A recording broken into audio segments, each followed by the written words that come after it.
Pare Oreja es el programa de la Oficina de Comunicaciones del Congreso de los Pueblos que busca aportar a la reflexión, busca aportar a la discusión, al debate sobre temas que entendemos que son fundamentales para la vida del país, para la vida de los pueblos, para la vida de la emancipación y la liberación y las luchas populares. Venimos desarrollando ya con 3 programas de reflexión, de análisis, de discusión, de debate, y les invitamos a que puedan, por supuesto, no solamente escuchar, ver el programa, sino también compartirlo y reaccionar ante él, dar sus aportes, sus contribuciones y sugerirnos también, por supuesto, temas a desarrollar. Así que bienvenidos, bienvenidas a Pare Oreja. Hoy nos acompaña Pilar Lizcano, compañera de Ciudad en Movimiento, vocería nacional también de Congreso de los Pueblos. Ya en diferentes momentos hemos conversado también con Pilar y hoy pues con muchas ganas de invitarte, de conversar con vos también sobre cómo está la situación que estamos viendo en este contexto, en este momento, y algunos elementos también sobre el tema de paz. Nos interesa paz y participación, también especialmente en este contexto. Entonces, bueno, saludarte, darte las gracias por estar acá. Hola, mucho gusto, muchas gracias por la invitación a este tercer Pare Oreja. Una alegría saber que estos espacios de análisis se están desarrollando. Además, análisis a muchas voces, ¿no? No es únicamente desde las universidades o desde esos lugares que usualmente nos comparten una mirada sobre el contexto nacional. Como lo compartía Carlos, pues mi nombre es Pilar Lizcano, hago parte de una organización nacional que se llama Ciudad en Movimiento y el equipo de vocerías del Congreso de los Pueblos. Te presento así como unos elementos del contexto actual. Pasamos de toda la telenovela alrededor de la chuzada contra la niñera. Ahí se hizo toda una seguidilla alrededor de la chuzada, obviamente acompañado de este gobierno es peor que los otros, este gobierno no está haciendo lo que dijo que no iba a hacer. De ahí se pasa a todo el tema incluso de la tortura, planteando toda la violación de derechos humanos contra estas personas, que obviamente tiene todo sentido en términos de la denuncia, pero eso dio cabida a la discusión de dónde pasaban, de dónde venían los dineros, sobre todo para anclarse en el argumento de que este gobierno es ilegal, viene de dineros corrompidos, corruptos, etc. Y de ahí se ha venido manejando el tema de un golpe blando.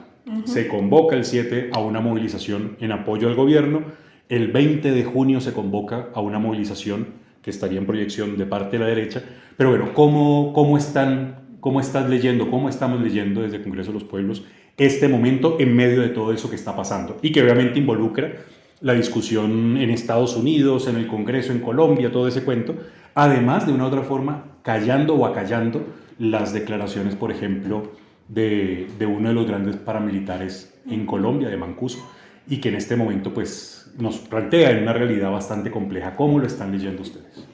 Sí, primero yo creo que sitúa la importancia de estos espacios de análisis, porque creo que todo lo que ha venido sucediendo en las últimas semanas ha tenido como un correlato en los medios de comunicación bien importante, ¿no? Por ejemplo, Semana.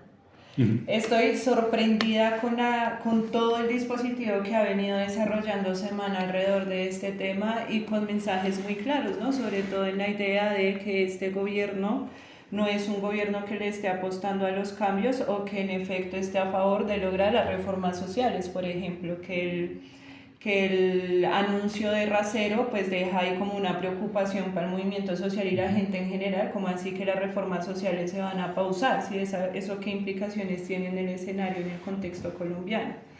Además porque todo este tema que se ha desarrollado desde la niñera, ¿no? Entonces que se desaparece la plata, que es un montón, es una suma grande, pues también deja ver que en efecto hay como toda una construcción alrededor de lo que implica el gobierno de Gustavo Petro y Francia Márquez, que también es importante revisar cómo Semana y los medios de comunicación se han ensañado con Francia, ¿no? La parofobia, ¿no? El odio a lo pobre, el odio a lo afro, que es una cosa bastante clara en las disputas y en las cosas que estamos debatiendo en este contexto. Y algo importante en todo este escándalo, vean que habían pruebas, por ejemplo con este tema de la investigación que se abre por el tema de recursos en la campaña de Gustavo Petro que ya venían dando antes de este escándalo. ¿Sí? Entonces, con fechas de febrero. Sí. Entonces uno dice, bueno, ¿a qué estamos jugando, no? Porque se supone que el escándalo está ya ahorita, pero desde febrero se está investigando y desde antes se está investigando. Entonces están en el escenario perfecto, como casi siempre actúa la derecha, sabe leer muy bien el escenario perfecto ¿Y para en qué momento? sacar así todo su odio y toda su rabia y todo el tema, y para construir, ¿no? Porque construyen todo Sí. un relato alrededor de estas cosas. Porque si uno se da cuenta, alrededor de Benedetti han salido muy buenos memes, o sea, tenemos que reconocerlo, como lo de las salchipapas, ¿sí? Que usted no me invita nunca a comer una salchipapa y sí come con el resto, pero más allá de eso da cuenta de el gobierno con quién ha tenido que hacer acuerdos para poder gobernar, ¿sí? O sea, Gustavo Petro con quién ha tenido que hacer acuerdos en la actualidad para poder gobernar y que su periodo se pueda desarrollar, ¿sí?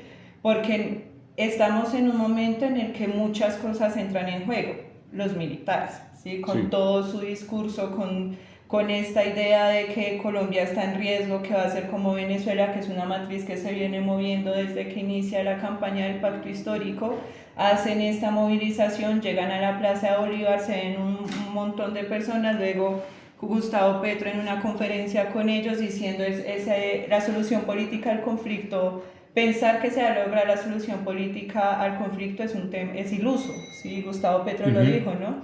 Entonces, justo hace un momento hablábamos los costos que eso está teniendo y las formas en las que Petro está teniendo que acomodar su discurso como para poder maniobrar y poder bandearse, ¿no? Y esto yo creo que genera como varias sensaciones en la sociedad y que el movimiento social tendrá que revisar. Uno, este tema del cambio permanente de ministros y ministras. Hay gente que eso le da una sensación de zozobra. Inestabilidad. Y de inestabilidad, claro. Pues cómo es esto que este man echa cada 3 meses, 5 meses a sus ministros y ministras. Entonces salen del gabinete y de una inicia todo un tema de investigación, ¿no? De la Procuraduría investiga por contratos, por un montón de cosas. Ya es como un relato que han venido construyendo, que es soportado por medios de comunicación y que me hace acordar, en algún momento compartíamos con algunos compañeros y compañeras de Bolivia, de Argentina y de Ecuador sobre lo que implican los gobiernos progresistas en América Latina. Y ellas identificaban cosas que me parece se están desarrollando ahorita en Colombia. Primero, una reorganización de la derecha en los dispositivos discursivos y de movilización de la derecha, ¿no? Entonces vemos ahorita cómo la derecha utiliza estas ideas de quién dio la orden, que eso es una reivindicación histórica, claro, del movimiento popular para poder visibilizar el tema de los falsos positivos en la época de Uribe. Entonces todo eso, ¿no? Cómo la derecha se va reacomodando. Dos, lo que implica gobernar, pero no ser poder. Que eso lo hemos venido hablando también como Congreso de los Pueblos en diferentes escenarios. En estos momentos el pacto histórico no es poder, entonces debe conciliar con actores de la burguesía y la oligarquía para poder gobernar. ¿Y eso qué implicaciones tiene? Todo lo que está pasando ahorita.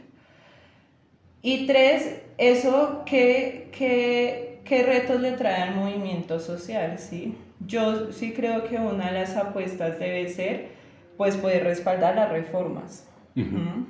Las reformas sociales, pero con un enfoque que sean reformas para el pueblo, ¿sí? No únicamente a ver qué logro negociar en la reforma. Porque en últimas algo que hemos venido reflexionando como Congreso de los Pueblos es que hay que respaldar el programa de gobierno por el cual la gente votó. Si la gente salió a movilizarse el 7 de junio a decir creemos en este programa de gobierno, pues ahí estamos como Congreso de los Pueblos para decir, claro, o sea, si el pueblo tomó esa decisión, pues nosotros también somos pueblo. Y eso no quita aumentar los niveles de exigencia hacia el gobierno nacional para que las reformas avancen con el enfoque que se había mostrado hace unos meses y que se supone pues se recogen ahí en el programa, ¿no? Y entonces el tercer reto que ubicaba, el tercer escenario, que esto sale, como ya lo decía, de conversaciones con compañeros y compañeras de Nuestra América, Es que después de estos gobiernos, si no se logra garantizar la continuidad de otro gobierno progresista, la derecha vuelve con ferocidad a destruir Sí, lo poco que se hubiera podido construir en este tiempo, ¿no? Y eso creo que a nosotros nos debe situar y pronto, ¿sí? Porque realmente no queda tanto tiempo y ahí mirar entonces también en el escenario de paz y participación cómo se pueden aprovechar cosas. Gustavo Petro, por ejemplo, convoca a las y los estudiantes a realizar asambleas universitarias y ujú, barriales para construir la reforma, ¿no? La reforma a la ley 30, la reforma educativa, para el 20 de julio, eso es ya. Eso es en un mes y otros días. Y eso implica pues mirar cómo uno, el movimiento estudiantil podrá responder, pero dos, comprender que las reformas son mucho más profundas, ¿sí? Y que ujú. implican discusiones sobre lo estructural del modelo educativo y así con cada cosa. Ahí con eso, antes de entrar al tema de participación que ya lo empiezas a introducir, decimos, hay que salir a defender este gobierno y más que este gobierno, un programa, pero no quedarnos en la defensa solamente o en la crítica de la derecha, sino que además vamos por más. En este momento, para ti, ¿cuáles serían como los énfasis de eso que queremos profundizar, que queremos radicalizar? Estamos de acuerdo con que el programa de este gobierno se pueda desarrollar, sabiendo que tiene sus limitaciones, sus alcances, etcétera, pero ¿en dónde estaría el énfasis de lo que planteamos? Mantenemos el apoyo a este gobierno, pero ¿en dónde profundizar? Sí, yo creo que uno en todo el tema relacionado con lo campesino, Uh -huh. sí, que ha sido una discusión y por ejemplo cuando se estudia la raíz del conflicto en Colombia se dice uno de los elementos determinantes ha sido el tema de las De la tierras, tierra. ¿no? De la tierra, ajá. Entonces creo que uno de los énfasis está en todo lo campesino, en la reforma que se está pensando ahí, por ejemplo, la discusión que se está dando ahorita sobre el campesinado como sujeto de derechos, ahí se debe hacer un énfasis particular. ¿Cómo se le da desarrollo a lo discutido en la Convención Nacional Campesina, reconociendo, por ejemplo, que gran parte de los artículos no quedan en el Plan Nacional de Desarrollo, pero las organizaciones campesinas van a seguir construyendo propuestas alrededor de eso, como los territorios campesinos agroalimentarios, ¿sí? Como un ejemplo de territorios autónomos que piensan economía, piensan organización, piensan formas de tejido social como una alternativa y que el gobierno del cambio ha mencionado mucho eso, ¿no? Que necesita de la sabiduría, inteligencia y acumular el movimiento social, pues ese es uno de los énfasis que creo Gustavo Petro tendrá que realizar. Dos, el tema de juventud. Y no como una cosa utilitarista de las y los jóvenes, sino entendiendo la expresión que se manifestó durante el estallido social. Políticas sociales para la juventud, entendiendo pues la precarización de la vida que estamos atravesando ahorita las y los jóvenes, el tema laboral, el tema del acceso a la educación, el tema también del acceso a la salud de las y los jóvenes, los contratos tercerizados, etc. Y me parece que para ese sector en particular es mucho más difícil pensar propuesta. Porque hace un tiempo nosotros hacíamos un análisis sobre el tema de los resultados en las elecciones. Y si uno contrasta quiénes votaron, la edad, los lugares, uno se da cuenta que quizás no es tan cierto que las y los jóvenes del estallido social se manifestaron en las urnas. Sí en las calles, pero no en las urnas. Sí en las calles, pero no en las urnas.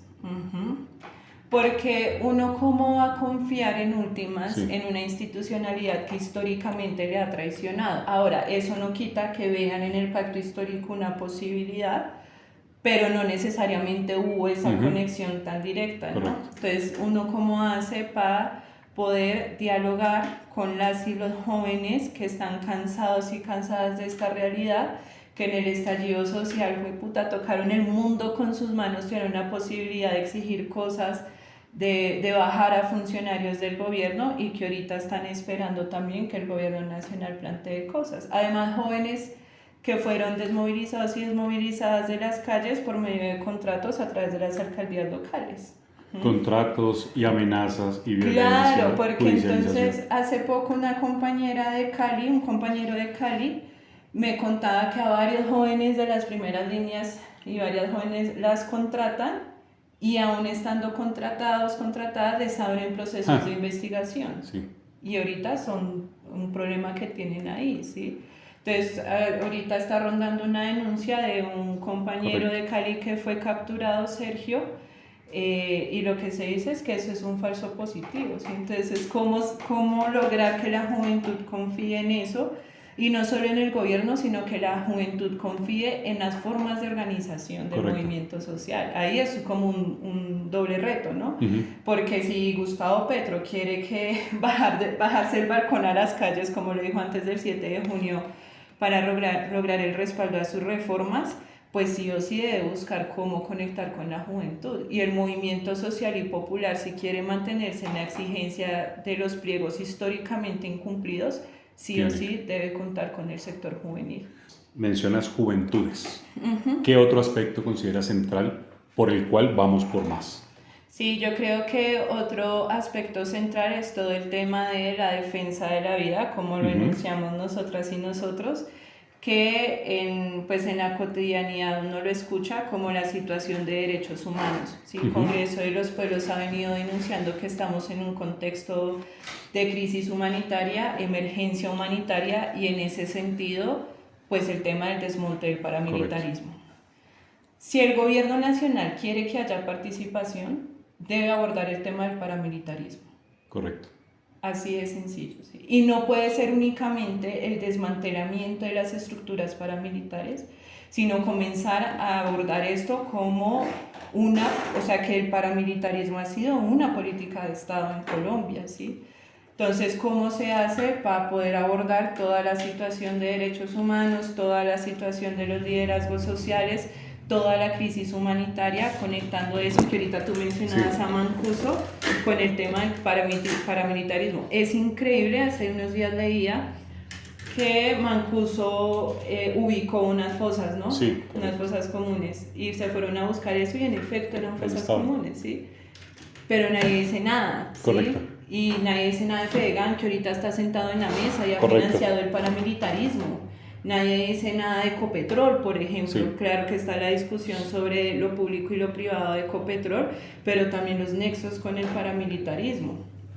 Que es curioso porque insistimos, pues el comisionado de paz, el gobierno, viene sentándose o dialogando con el paramilitarismo, pero cuando insistimos en el desmonte es porque estamos diciendo no solamente hubo alguna relación o alguna complicidad o algunas manzanas podridas, sino que hubo una estrategia, o sigue habiendo una estrategia de Estado que no solamente se ha aplicado en Colombia, precisamente de crear el paramilitarismo para reventar a los movimientos sociales, a las comunidades, la permanencia del territorio.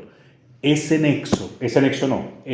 estrategia del paramilitarismo como forma de acabar o de combatir el enemigo interno, combatir a la población organizada, ¿sigue siendo hoy vigente? ¿O es algo, porque algo que nos plantean, eso pudo ocurrir, pero eso ya no es la realidad? ¿Sigue siendo hoy la realidad? Claro, yo creo que el paramilitarismo sigue siendo una de las armas de guerra mejor planeadas por el Estado colombiano. O sea, porque es actores legales actuando de forma ilegal, pero con el respaldo del aparato judicial colombiano, ¿sí? Que es todo lo que ha dicho Mancuso. Y eso se conecta además con una idea del enemigo interno en Colombia, que lo que hace es legitimar que el movimiento social sea exterminado, ¿sí? Sí. Por eso nosotros hemos venido hablando del genocidio en Colombia. Correcto. Como una práctica que se mantiene, que se ha venido profundizando y que ahí uno dice, pucha, ¿cómo hablamos de paz, no? O uno cómo habla, uno cómo le puede decir a las y los jóvenes que otro futuro sí es posible cuando los territorios son controlados por el paramilitarismo, territorios que han sufrido del abandono estatal, ¿sí? Entonces entra el paramilitarismo a controlar y a suplir un montón de necesidades que existen en los territorios, ¿no? Caso Ciudad Bolívar en Bogotá. Correcto. Ahorita están matando a un montón de jóvenes en esta idea de la mal llamada limpieza social son asesinatos y allá Sí. están asesinando a las y los jóvenes. Y yo creo que se mantiene la práctica paramilitar como una forma de frenar al movimiento social y el avance de Sí. propuestas diferentes, ¿sí? Y eso, pues en estos momentos de Colombia también es una necesidad poder abordarlo. Hace poco leía que van a abrir una investigación contra 6 coroneles por su relación con los falsos positivos, pero eso se dio después de que vino acá el delegado de Naciones Unidas Sí. a revisar los informes. Entonces, esa presión internacional, ¿no? También por la espalda Son como pruebas para mostrar que sí avance, estamos haciendo cositas. sí, somos garantía de derechos humanos. Sí. Pues cuando nos cumplan el pliego de la Lizama, entonces hablaremos cómo garantizan los derechos humanos. Que además, dentro de los fenómenos de reorganización de grupos en los territorios, uno ve cómo con las negociaciones con las FARC se desmonta un grupo que tenía un carácter revolucionario, hoy termina siendo un grupo, pues, en lo militar, incluso en lo político e ideológico, en muchos aspectos, prácticamente desmontado, pero el paramilitarismo copa a través de las disidencias el control en muchos lados. Vemos como recientemente el 10 asesinan a un compañero campesino de Azonalca, del movimiento campesino en la región de Arauca. Vemos como el Cauca tiene unos niveles de violencia impresionantes y en ese caso lo protagoniza un grupo con el nombre de revolucionario todavía, que se hacen llamar revolucionarios, pero con unas prácticas paramilitares pues idénticas a cualquier otro grupo paramilitar. Sí, mira que esa es una de las características de los procesos de negociación, no solo para el caso colombiano, sino otras experiencias internacionales que se han desarrollado, y es que cuando un actor político armado sale de un territorio, de una vez entran actores violentos de no carácter político y copan los territorios, ¿no? Entonces, hay regiones en Colombia, ¿no? Que uno escucha la historia de la familia, no, antes acá estaban las FARC, salieron las FARC, llegaron los paramilitares, salieron los paramilitares, llegó, sí, como una historia permanente de conflicto, y que para el caso colombiano, pues esa es una de las discusiones de fondo, ¿no? Que no es únicamente negociar con un actor armado, sino en últimas cómo se garantiza la atención de las causas estructurales, claro, de las causas estructurales, para hablar así de transformaciones que permitan la solución política al conflicto, porque puede desaparecer este actor armado, ¿sí? Pero el paramilitarismo sigue existiendo y se va a fortalecer y va a seguir actuando en los territorios en contravía como de la defensa de la vida y la permanencia en los territorios. Entonces, es que Colombia es un país bien complejo, ¿no? Porque uno pasa de unos audios de Benedetti que parecen chistosos, pero que en el rigor político es una cosa muy grave, ¿sí? Claro. Todo lo que hablan ahí con Benedetti, Laura. Entonces uno pasa de eso y en 3 días lo que tiene es otro escenario de declaraciones de un paramilitar, y en 5 días se instala un escenario de participación. Es como, Dios mío, o sea, es como una cosa bastante rápida en términos de análisis y saber de qué manera actuar desde el campo popular, pero también la sociedad en general, porque este tema de participación, por ejemplo, la posibilidad histórica que se abre de que la sociedad pueda decir qué es la paz y cómo piensa la paz para el país, es una cosa de unas dimensiones magníficas, ¿sí? Claro. Que es un reto también, uno cómo va a llamar a la vecina, al vecino, a la madre comunitaria, al estudiante de universidad, al estudiante de colegio, a decirle, bueno, para usted qué es la paz, ¿no?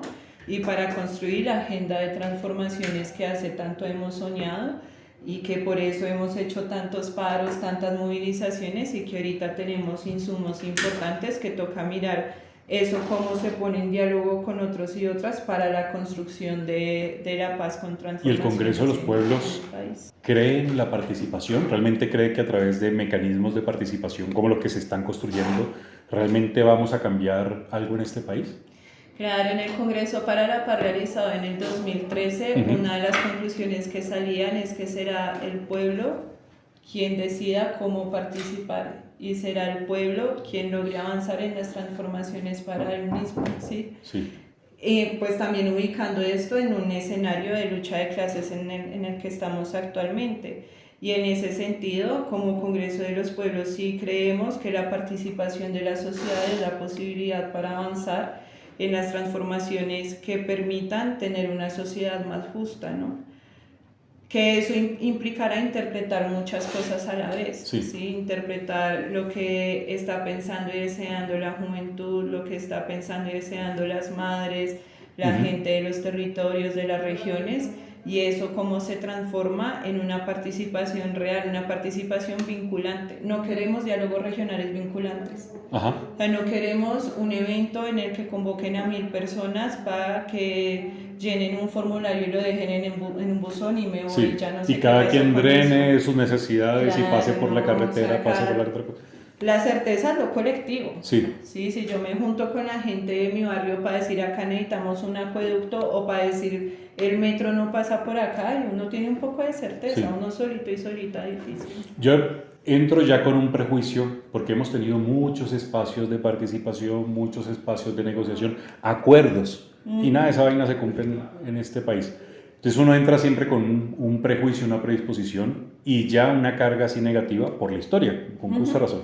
Pero sí creo que necesitamos conocer mucho mejor qué es lo novedoso de este momento, no solamente por la existencia de un gobierno Petro, Francia, no solamente porque se empieza nuevamente a retomar los diálogos, en este caso con el ELN, hay otros escenarios de participación que se vienen desarrollando y creería que es importante trabajar pues, más a profundidad qué es eso y qué debemos hacer. Yo te propongo que podamos generar otro espacio de diálogo más profundo sobre el tema de participación, que nos cuentes cómo se está viendo desde Congreso de los Pueblos y cómo podemos sumarnos a ese escenario para que realmente sirva para algo. Entonces, te invitaría a eso en una próxima sentada. Sí, de una. Y yo aprovecho para hacer un mochito. Yo soy profe, licenciada en la pedagógica. Y creo que para este momento histórico en Colombia vamos a requerir de muchas y muchos profes. Sí. Que puedan interpretar la realidad del país y transformar eso en pedagogía para explicarle a la gente qué está pasando. Entonces, sí, invitar a todas las y los profes que estén interesadas en el tema de paz y participación a que se nos sumen, ¿sí? Desde diferentes lugares, no necesariamente para que estén acá hablando como Congreso de los Pueblos CNA, sino pues para juntarnos las y los profes, y también pues para que como jóvenes logremos marcar un poco la diferencia en este momento histórico, ¿no? Vale. Y un poco porque la situación está muy, muy difícil, es una realidad de mierda, pero las y los jóvenes en el estallido social pues demostraron que las realidades de mierda se pueden transformar, y es esa energía que necesitamos en estos momentos.